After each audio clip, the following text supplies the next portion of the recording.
Olá, queridos, graça e paz do Senhor Jesus, bom dia. Aqui quem fala é o pastor Tião. Eu quero compartilhar uma palavra do Senhor ao seu coração nessa manhã.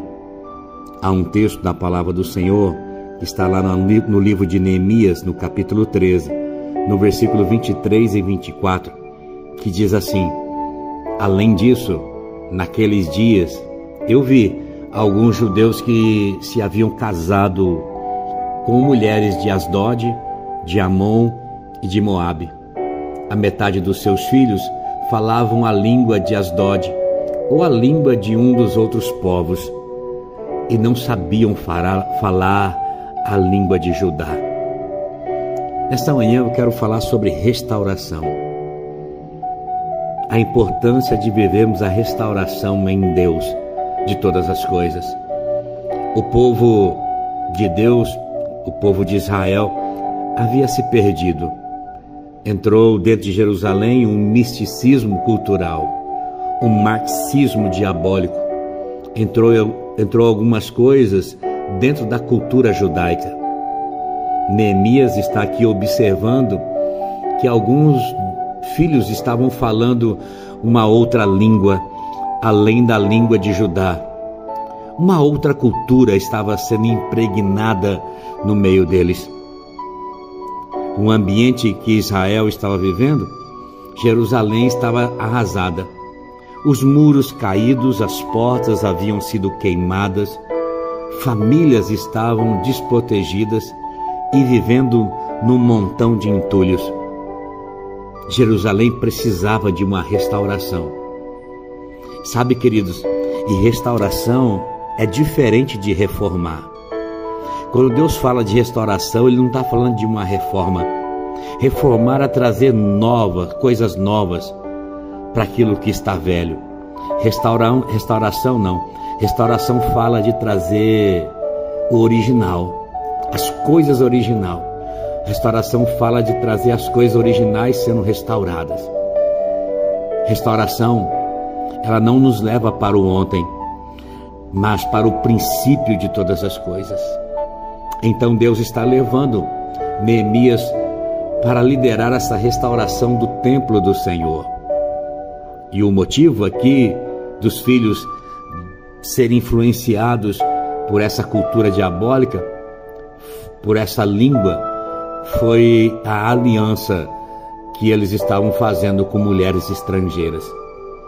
Sabe, irmãos, a igreja de Jesus hoje, nesses dias que nós estamos vivendo, ela precisa urgentemente viver esta restauração. Arrancar do nosso meio todo o entulho, arrancar do nosso meio toda a sujeira que o mundo colocou, arrancar do nosso meio tudo aquilo que precisa ser arrancado, tudo aquilo que leva as pessoas a não serem fiéis à palavra de Deus, daquilo que leva as pessoas a serem fiéis a todo o plano e o propósito que Deus tem para elas. Neemias, quando vê isso, ele toma uma atitude. O versículo 25, 26 e 27, os próximos 3 versículos, vai dizer que Neemias os repreendeu.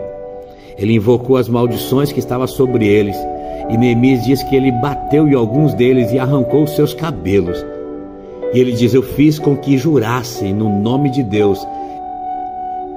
E eu disse para eles: não consintam mais em dar suas filhas em casamento aos filhos deles, nem haja casamento das filhas deles com os seus filhos ou com vocês. Não foi por causa do casamento como esse que Salomão, rei de Israel, pecou? Entre as muitas nações não havia rei algum como ele. Ele era amado do seu Deus, e Deus o fez rei sobre todo Israel. Mas até mesmo ele, Salomão, foi induzido ao pecado por mulheres estrangeiras. Como nós podemos tolerar o que ouvimos? Como podem vocês cometerem essa terrível maldade e serem infiéis ao nosso Deus, casando-se com mulheres estrangeiras?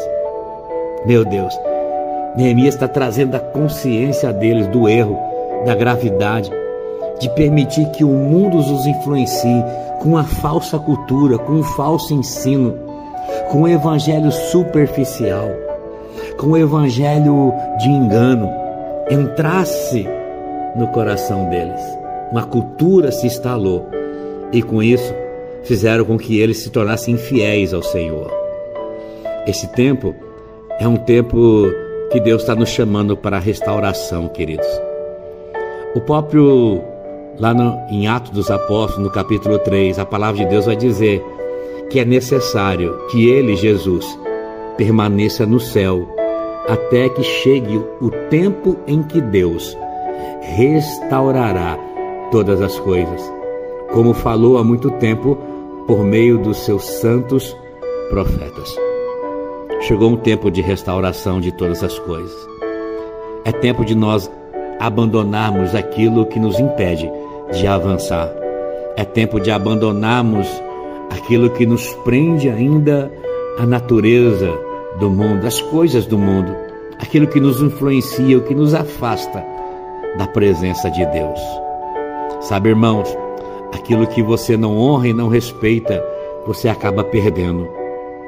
Você acaba perdendo. Na casa de Abinadab não respeitaram a presença de Deus, não honraram a presença de Deus e eles perderam. Por tantos anos ficou ali. Mas quando chega na casa de Obed-edom, por 3 meses, eles honraram a presença de Deus e eles receberam, eles foram abençoados de uma forma sobrenatural. Que o Senhor te abençoe nessa manhã, que você viva intensamente essa restauração, esse ambiente de cura e de libertação na sua vida. Que o Senhor possa operar na sua vida coisas grandes e sobrenaturais. Que Deus te abençoe e Deus te guarde. Que o Senhor faça resplandecer o seu rosto sobre ti, tenha misericórdia de ti e te conceda a graça. Que o Senhor volte para ti o seu rosto e te dê muita paz. Deus abençoe, queridos.